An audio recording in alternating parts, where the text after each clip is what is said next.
of mocking the deen, the religion, and also the ruling that has to do with the blatantly religious sacred matters.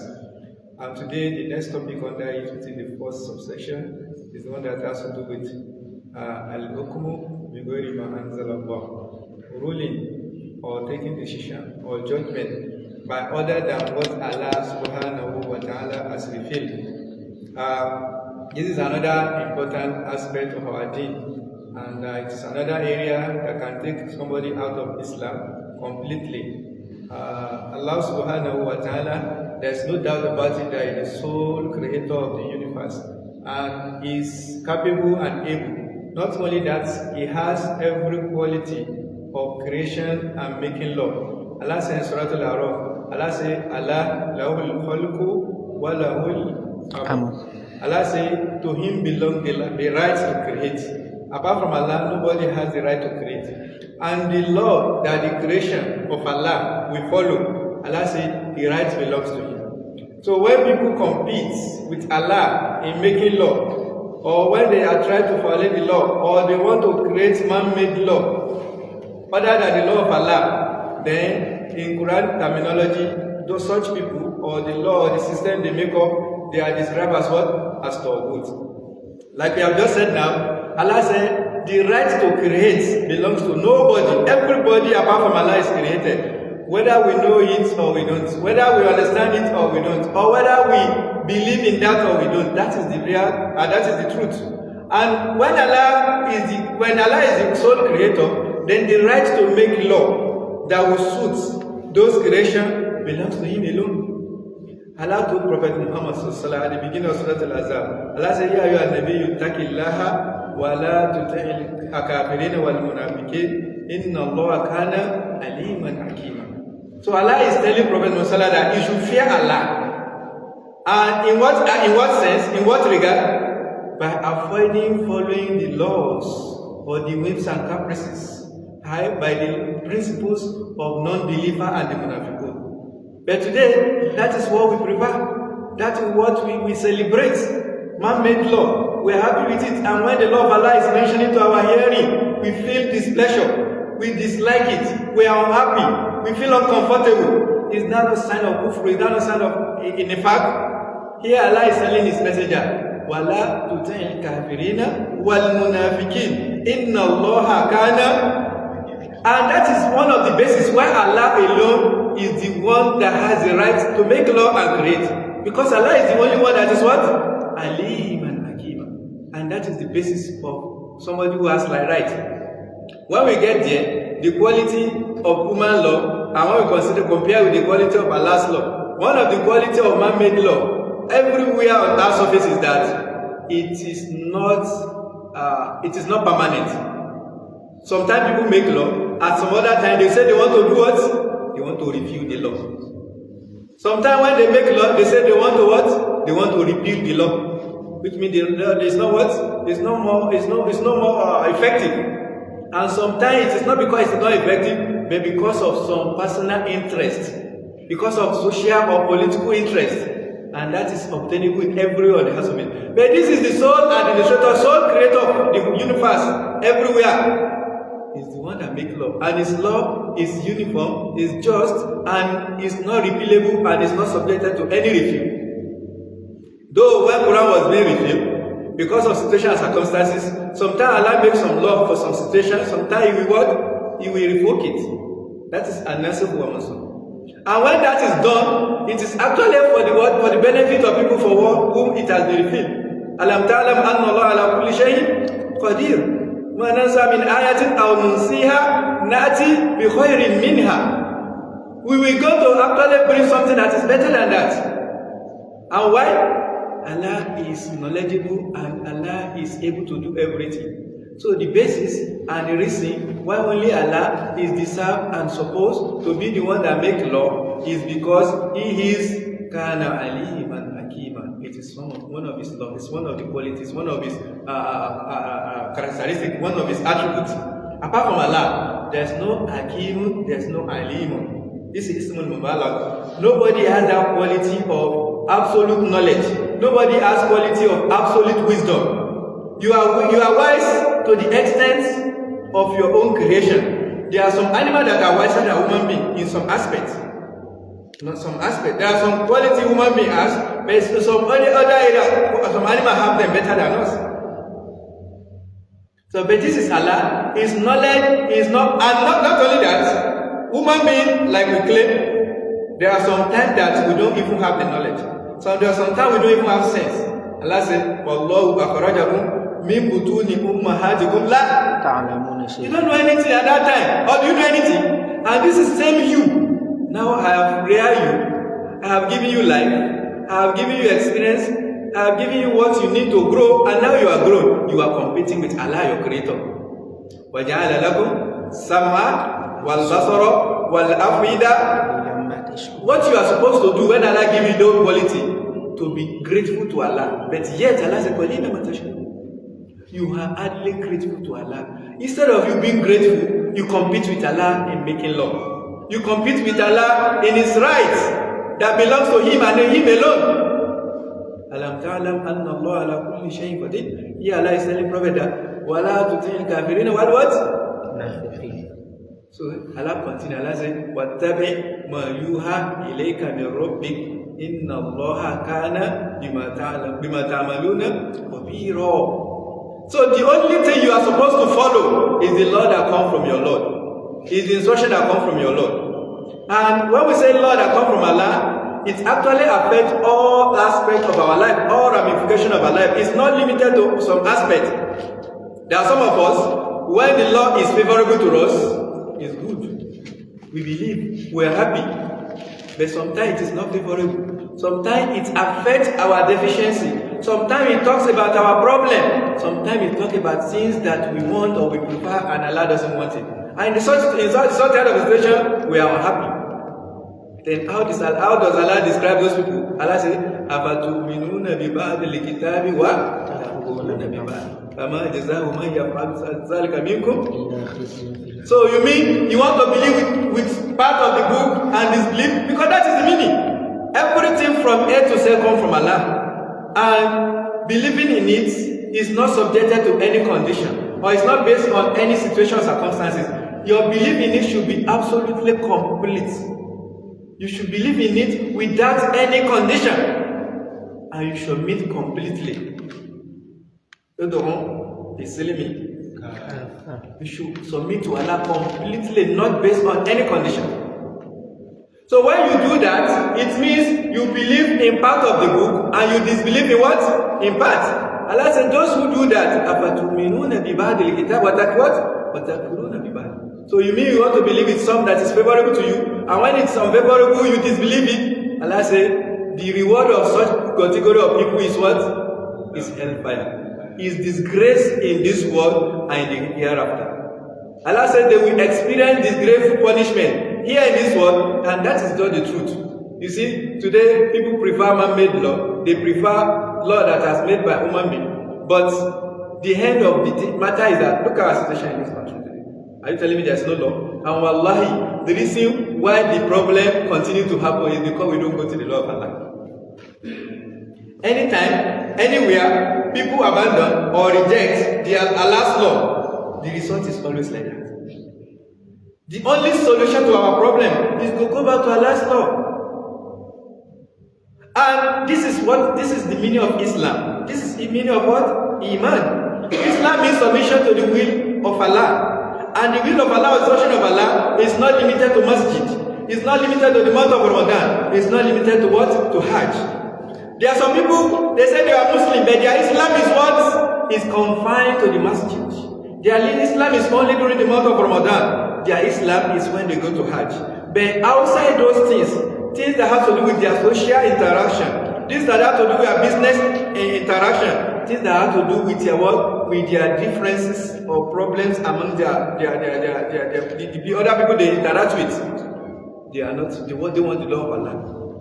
But you will not become a good Muslim, a confirmed Muslim. Allah said, Allah said, Kala warabbika la yu'minun hatta yuhakkimuka fima shajara bainahum thumma la yajiduna fi sudurihim mimma thumma wasallimu. So Allah said they are not mu'min, they are not believer at all. Until when they take you as the judge, until when they take your instruction as the final judgment. Then when you judge, they did not find any displeasure in their heart. That's another very, very, very important. You know, sometimes somebody can submit because he does not have any option or alternative. If you give me alternative, we will have what? We will have preferred that. What? So the type of submission Allah wants us to submit actually is that what? It should be total and unconditional submission.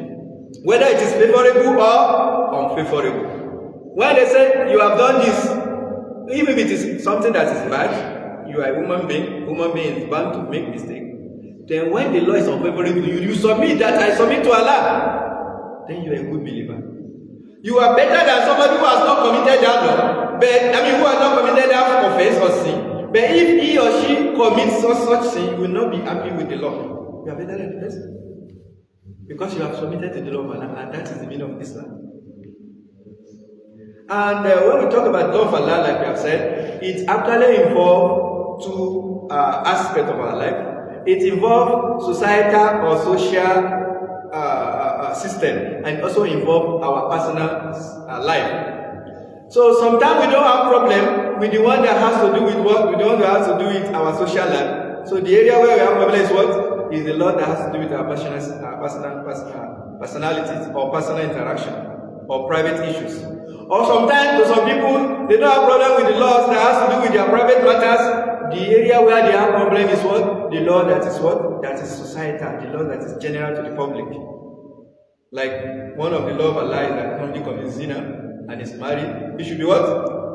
So a zani will not like that law. Except if you fear Allah, like the Sahaba of Prophet.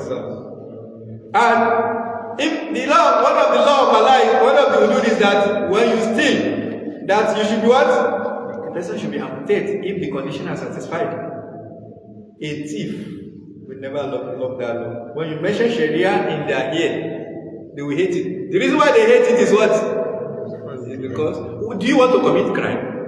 Do you want to commit crime? Why do we hate the law? Did the law, have you ever seen the law being implemented on somebody who is innocent? Why do you hate the law of Allah? It means you are a potential criminal. So the law actually did not say, and look at it. The law said somebody who steals, or who rob, or who commit theft should be punished in this way. Do you love or do you like that your property should be what? You should be dispossessed of property. Do you love it? But this is a law to prevent people from doing that. You are still not happy with it. What is wrong with us? Why is our nifaq, our hypocrisy so great to this extent? Do you love that somebody violates the dignity or the modesty of your mother, your sister, your relative, female relative? Do you love it?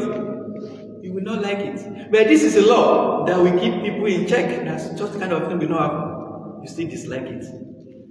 What is wrong with us? What is the matter with us? Why are we so hypocritical? Why do we deceive ourselves?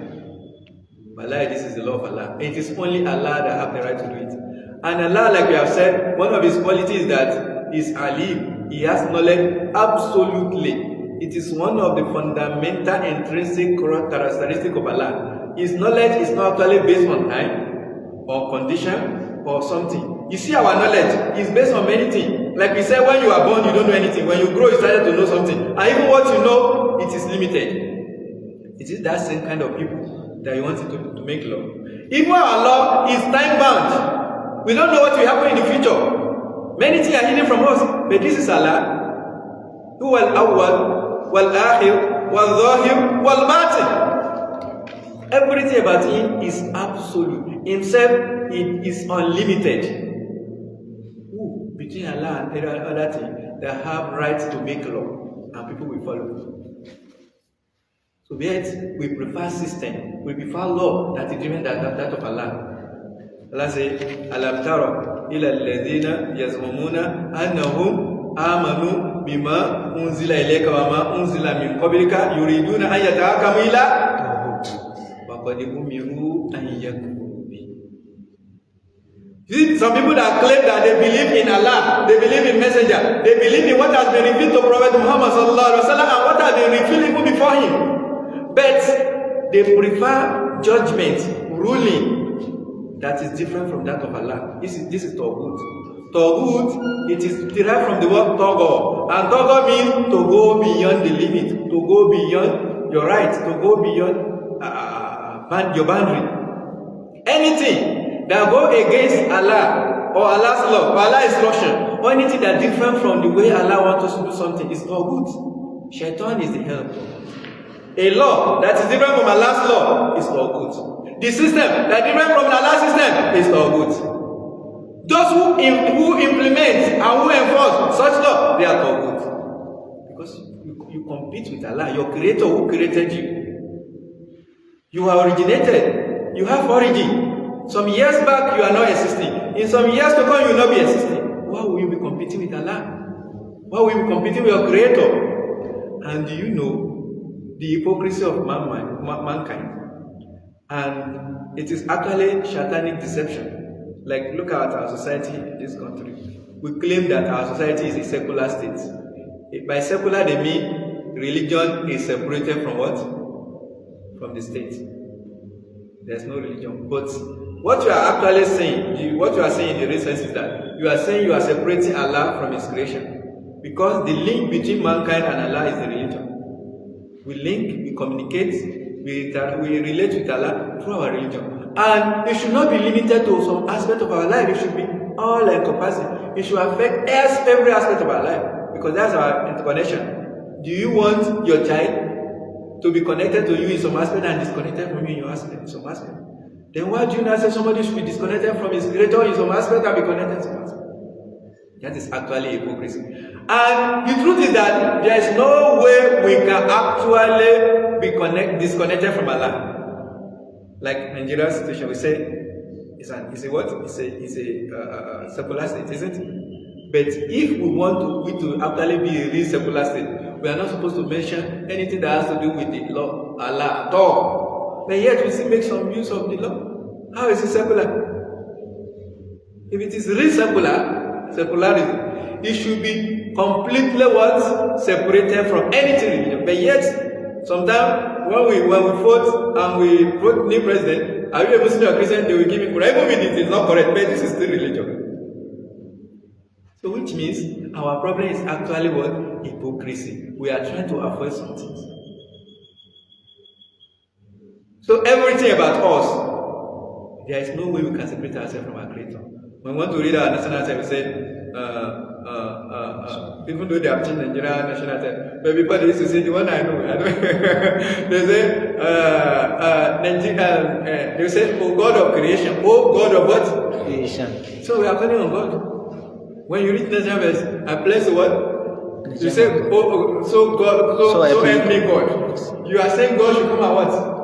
Why do you need to call on this same God you want to be disconnected from? If it is not hypocrisy. So like I said, it is actually a real hypocrisy. So what Allah wants from us is that we should use His law, and that is the real meaning of Islam. You see, Islam is actually submission to Allah and following His law, like we have just read. Allah is instructing His Prophet in Surah Al-Ahzab now. And the instruction or the law should not be limited to some aspect of our life. It is all encompassing. So some people, when it comes to prayer, masjid, they are there. But when it comes to some aspect of their life, though, they don't want the Sharia, the law of Allah to be applied, then you are not a Muslim. You will only be a complete Muslim, a real Muslim that is defined by Allah, when the law of Allah affects all aspects of life. When you submit yourself to all the law of Allah, whether private or public issue. Whether issues that have to do when you are at fault, because that is when we have problem. When you commit sin or we commit, we are the one that is faulty or guilty, and the law is actually going to work against us, we will not like that law. We prefer other law that will be favorable to us. No, it means you are not a complete Muslim. So if you are a complete Muslim, you will submit, you will be happy that this is the law of my Lord. This is how Allah wants it. And these aspects, we actually have to be very careful also. Like we have said, there are sometimes some things we don't actually pay attention to it, but it translates to that same meaning. For example, the case of female, that Allah said men should marry more than one wife, it is still part of the law of Allah. So when that area you mention it in the ears of some female, they dislike it. But they don't have problem with other law of Allah. But here, because they don't want a co-wife or they don't want the husband to marry another wife apart from them, they dislike this law. Is it not the same law of Allah? And what we don't even know is that any law that Allah has made, whether we understand or we don't understand, that is the best thing for us. The one you want is not the best one. What Allah has designed, what Allah has legislated, it is the best thing for mankind. Anything different from that, wallah, it is not the best thing. And it will actually affect you in one way or the other, but we don't suspect. But what we are actually talking about it, what is the state of your mind with regard to the law you think is not favorable to you? Do you dislike it? Do you wish it is repealed? Do you want it to be removed? Or you wish it is not recited? Like when somebody commits a theft and they recite the verse of amputation in Surah Al-Ma'idah, how do you feel? Do you feel like it is not read? Even when you feel that, how I wish this verse is not read, it is still a dislike. You are disliking the verse of Allah. You are a human being, of course you can make mistake. That's no problem. That's not a problem. The problem is that do you submit to the law of Allah? When you submit, Allah is up for giving. And that will make you to be a complete Muslim. And submission to the law of Allah, it actually have some quality of characteristic. One of them is what you have been talking about, that you should submit completely. It should not be conditional and it should not be based on circumstances. It should be absolute and complete. It should be total submission. Apart from this, your submission should be with pleasure. You should be pleased. Raditu billahi wa bil islami wa bi Muhammadin. So if you say this, but when it comes to some law of Allah, you are not pleased, it means that your raditu is only in your tongue. It's not coming from your heart. If you say raditu wa bil islami dina, this is part of Islam. Islam will not be complete except with this law. You should believe totally, you should submit, and you should be pleased with it. You should be pleased with Allah, His religion, and His Prophet, and everything that has to do with law. Even though if it is not favorable to you.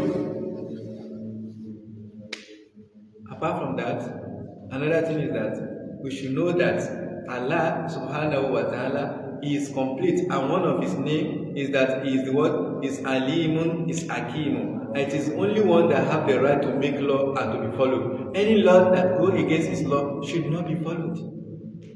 Should not be obeyed. It is only the law of Allah. But there are some situations where we have more option, like our situation today. Is it the law of Allah we are using? Do we implement the law of Allah? But do we have any option? So this is a circumstance. We have no option. We cannot do anything. We just, but we are not happy. But if you are happy, it means you are already part of it. So in this situation, Allah has promised us, if truly we believe, and our faith is correct, Allah says, وَعَدَ اللَّهُ الَّذِينَ آمَنُوا مِنكُمْ وَعَمِلُوا الصَّالِحَاتِ لَيَسْتَخْلِفَنَّهُمْ فِي الْأَرْضِ كَمَا اسْتَخْلَفَ الَّذِينَ مِنْ قَبْلِهِمْ وَلَا يُبَدِّلَنَّهُمْ مِنْ بَعْدِ خَوْفِهِمْ وَلَا يُمَكِّنَنَّهُمْ مِنْ بَعْدِ خَوْفٍ أَمْنًا يَعْبُدُونَنِي لَا يُشْرِكُونَ بِي شَيْئًا. Allah says, my promise is that I'm going to give you authority. I'm going to give you power. I'm going to give you leadership in the land. The same way we did to people before you. And when that is done, Allah says, I'm going to give you stability, your religious stability, the religion that I am pleased with. Inna dina inda Allahi wa ma yabtagi ghayra al-Islam dina. So the only religion Allah recognizes, Allah says this one, Islam, and that is religion of all the prophets that have come before Allah. So somebody should be what? Somebody should be pleased with it, and somebody should know that it is only Allah that has the right or the attribute to be what? To be followed. Anything different from this, we only follow it if it is consistent with the instruction of Allah. We follow human being in order to follow Allah, not human being as a person. Allah says in Surah Al-Nisa, Allah says, Ya ayyuhallazina amanu, ati'u Allaha wa ati'u ar-rasula wa ulil amri minkum. Look at the statement. He said, Ati'ullah. The word Ati'un is used for who? Then when you want to say Rasul, he said, what Ati'un what? Then when he called to Ulul our leaders, our elders, our guides, the Mufash and Sheikhs, those who make laws, Allah said, Wa Ulil Amri. He did not say, Wa Ati'un. He didn't say no. You only follow them based on condition. If they follow the instruction of Allah. Look at the end of the Bible. وَإِن تَنَزَّعْتُمْ فِي شَيْءٍ. When there's a dispute or when you argue over a matter, then what do? You return. You go back to Allah and His Messenger. You go back to Quran and Hadith. So which means following other than Allah, it is we actually follow our scholars or our leaders or those who guide us, but with a condition that they were guiding us based on Allah's instruction, based on Quran and Hadith, based on Kitabu and Sunnah. So anything different from that, we are actually not supposed to be what? We are not supposed to be a blind follower. Because that will not be an excuse on the day of Qiyamah. On the day of Qiyamah, those who follow other people blindly, they will regret it and they will curse their leader. Rabbana inna ata'ana sadatana wa kubara'ana fa'adalluna Rabbana atihim da'ifaini min al-'adhabi. Oh my Lord, ata'ana sadatana wa kubara'ana. Our problem is that we don't know they were misleading us. We don't know they were misguiding us. We don't know they were giving us wrong instruction and advice. We thought they were on the right path. Today we have seen our fate. We have seen where is going to be our results, our end. But for the misguidance they have done for us, Atihim da'ifaini min al-'adhab. Double their own punishment. And this is one of the prayers that will be answered. If you are the cause of somebody's misguidance, he will be punished for his misguidance, because that is why he's giving a sense. The only people that you will misguide or that will be misguided or misled and they will not be punished are people that doesn't have sense. Maybe a mad person, a small child, or somebody who is capable to take decisions. But anybody who is misguided, you can excuse that I'm confused. I did not know. I don't know that is how it works. It's not an excuse. Don't you have sense? One of the reasons why people will be put into hellfire is because failure to use their sense. Allah said, when they were cast into hellfire, they said, "La kunna nasma'u." How?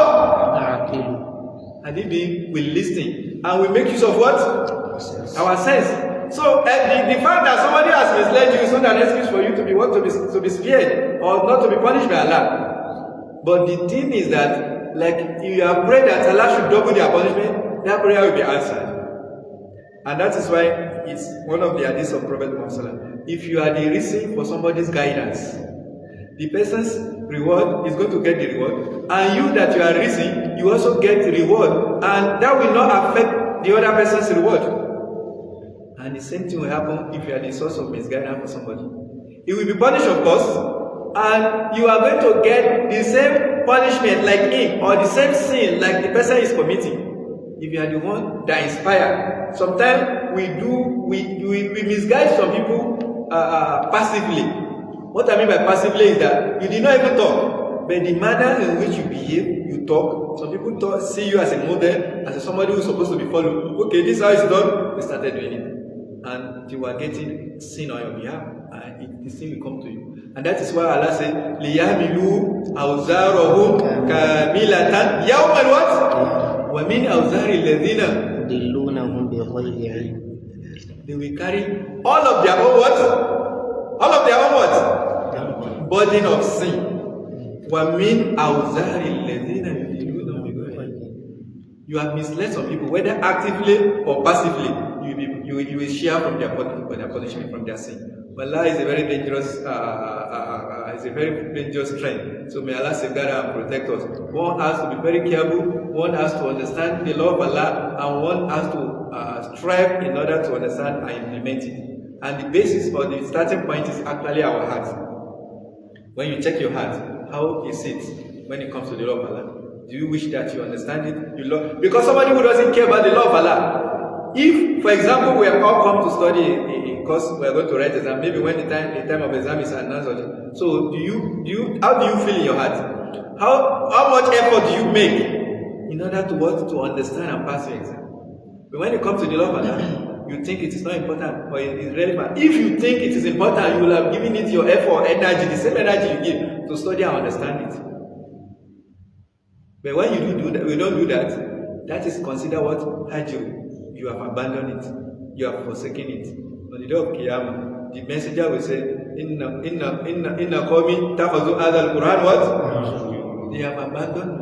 And when the scholar explains this Hajr, it is not actually you abandon, you keep it. When you don't study it, or when you don't understand it, you don't make effort to understand, it's part of it. And like we have been talking about the law of Allah, and we have been talking about following our leader. So if you want to understand the law of Allah, the first step is that you should make effort to know, to understand, and to implement. And that is the only situation you will not be misled. That's the only situation you will not be misguided by another person. Because like we are created, it is absolutely impossible for you not to have anything upstairs and not to see somebody as your model. You surely be following somebody. It's either you follow Allah or you follow somebody who is subservient to Allah. It's not possible that you don't follow anybody. I'm following my word. Wallah, you don't follow your word. You may actually be following what the society is saying. This is the trend in the town. This is how people are doing it. I will also do it that way. It means you are following. And maybe you understand what Allah said. You wouldn't have fallen into that kind of mistake. May Allah protect us and guide us and count us among those who understand this law and follow it. And may Allah protect us. So I've been told that our time is up. May Allah grant us understanding of His speech. Subhanakallahumma bihamdik. Ashhadu an la ilaha illa anta astaghfiruka wa atubu ilaik. Assalamu alaikum wa rahmatullahi wa barakatuh. Alhamdulillah wa salatu wa salamu ala rasulillah wa ala alihi wa sahbihi ajma'in. We ask Almighty Allah to preserve our stars upon goodness and reward every one of us abundantly. If there is any question from the audience, we should signify.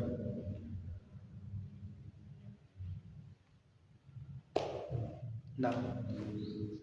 Allah subhanahu wa ta'ala wrote my question is that blocking the way of people, the way where people they used to pass, is something impermissible in Islam.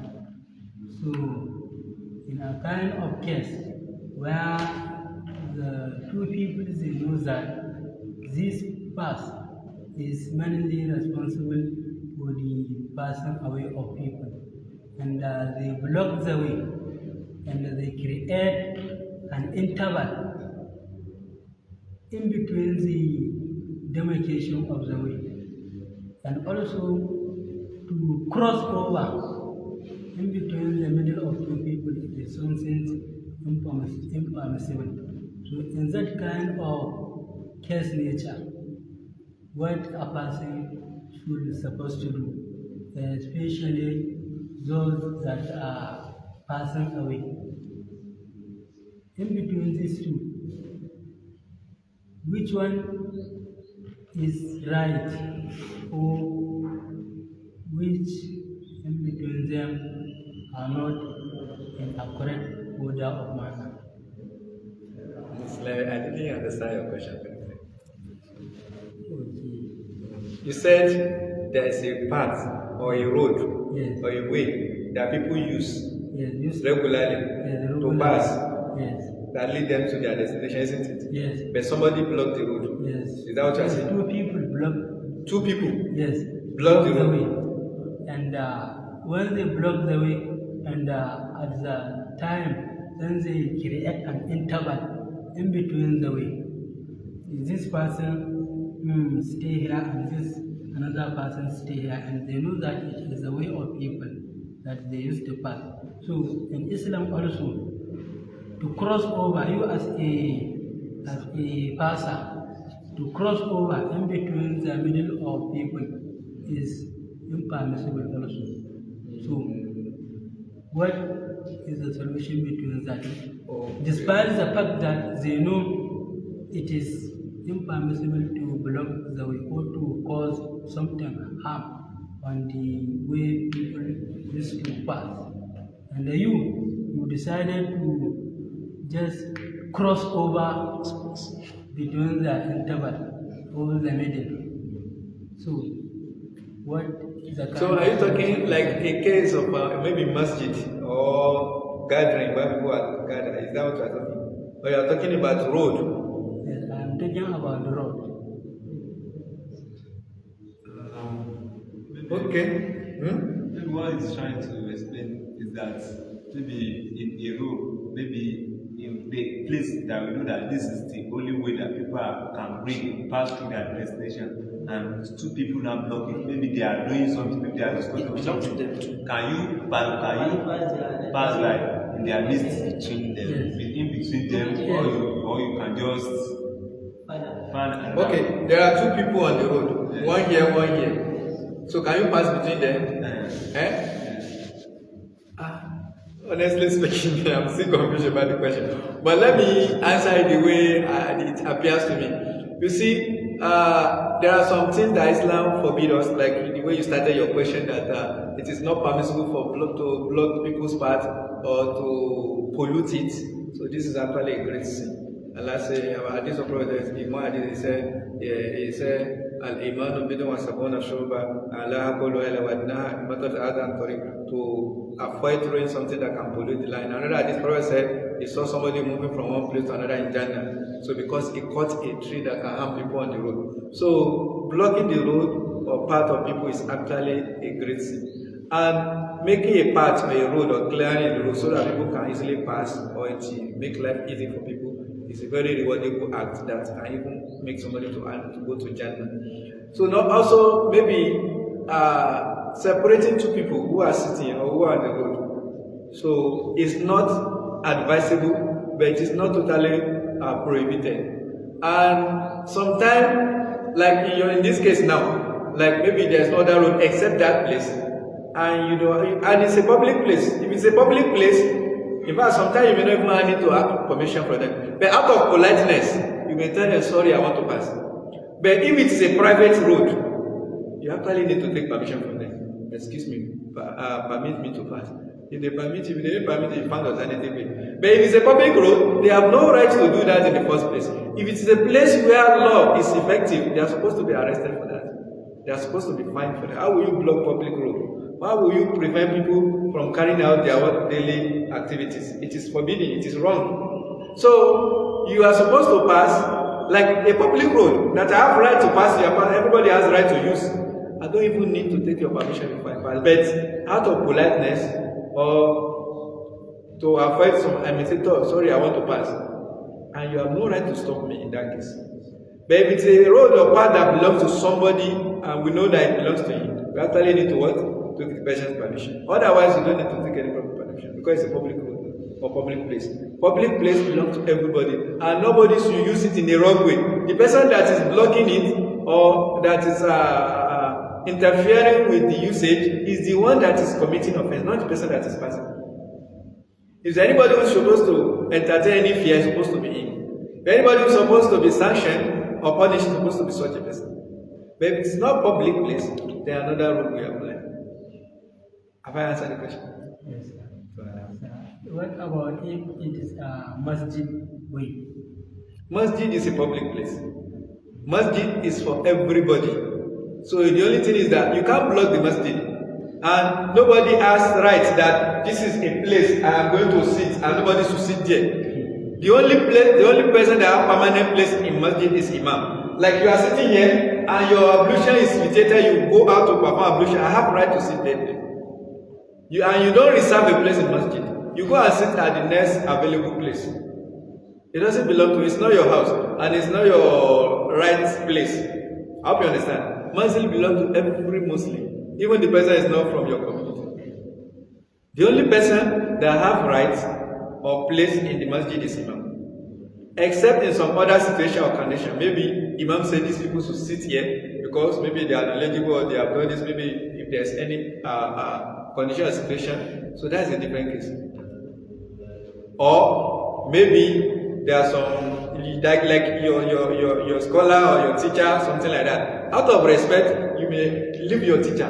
Okay, this is my teacher, or your parents or something like that, out of respect. But other than that, so if you vacate a place, I have right to occupy it without fearing of any problem or contradiction. Allah Ta'ala. More question? Now, in the absence of no more question, inshallah, we stop here for today. This our program, the Tawhid program, still continue next week, Saturday, at the same time, at the same venue. And then we urge every one of us to utilize what we are learning. It's not like we just come here, we hear, and then we not utilize it in our daily activities. We ask Allah to accept our ibadat, forgive our shortcomings, and grant us deep understanding about our religion. Wassalamu alaikum wa rahmatullahi wa barakatuh.